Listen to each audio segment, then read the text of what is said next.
ಈ ಸೋರಿಯಾಸಿಸ್ ಸಮಸ್ಯೆ ಇರೋದ್ರಿಂದ ನಂಗೆ ಮನೆಯಿಂದ ಹೊರಗಡೆ ಹೋಗ್ಲಿಕ್ಕೆ ಆಗ್ತಾ ಇಲ್ಲ, ಫ್ಯಾಮಿಲಿ ಫಂಕ್ಷನ್ಸ್ ಅಟೆಂಡ್ ಮಾಡ್ಲಿಕ್ಕೆ ಆಗ್ತಾ ಇಲ್ಲ, ಕೆಲ್ಸಕ್ಕೆ ಹೋಗ್ಲಿಕ್ಕೆ ಆಗ್ತಾ ಇಲ್ಲ. ಅದರಲ್ಲೂ ನನ್ನ ಸ್ವಂತ ಮಕ್ಕಳೇ ನನ್ನ ಹತ್ರ ಬರ್ಲಿಕ್ಕೆ ಭಯ ಪಡ್ತಾ ಇದ್ದಾರೆ.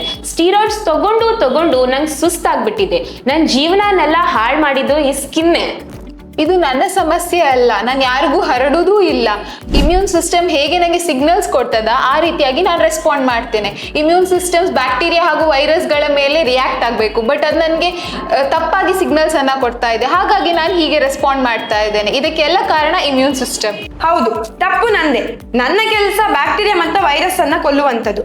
ಆದ್ರೆ ಕೆಲವೊಂದು ಬಾರಿ ನಾನು ಕನ್ಫ್ಯೂಸ್ ಆಗಿ ಚರ್ಮವನ್ನ ಹೋಗಿ ಡ್ಯಾಮೇಜ್ ಮಾಡ್ತೇನೆ. ಕನ್ಫ್ಯೂಷನ್ಗೆ ನಾನು ಕಾರಣ ಅಲ್ಲ, ನನ್ನಲ್ಲಿ ಕನ್ಫ್ಯೂಷನ್ ಅನ್ನು ಉಂಟು ಮಾಡುವಂಥದ್ದು ಕರುಳಿನಿಂದ ಬರುವಂತಹ ಕೆಲವು ರಾಂಗ್ ಸಿಗ್ನಲ್ಸ್. ಕರುಳಿನಿಂದ ಯಾವಾಗ ರಾಂಗ್ ಸಿಗ್ನಲ್ ಬರುವುದು ನಿಲ್ತದೆ, ಆಗ ನಾನು ಚರ್ಮವನ್ನ ಅಟ್ಯಾಕ್ ಮಾಡೋದನ್ನ ನಿಲ್ಲಿಸ್ತೇನೆ.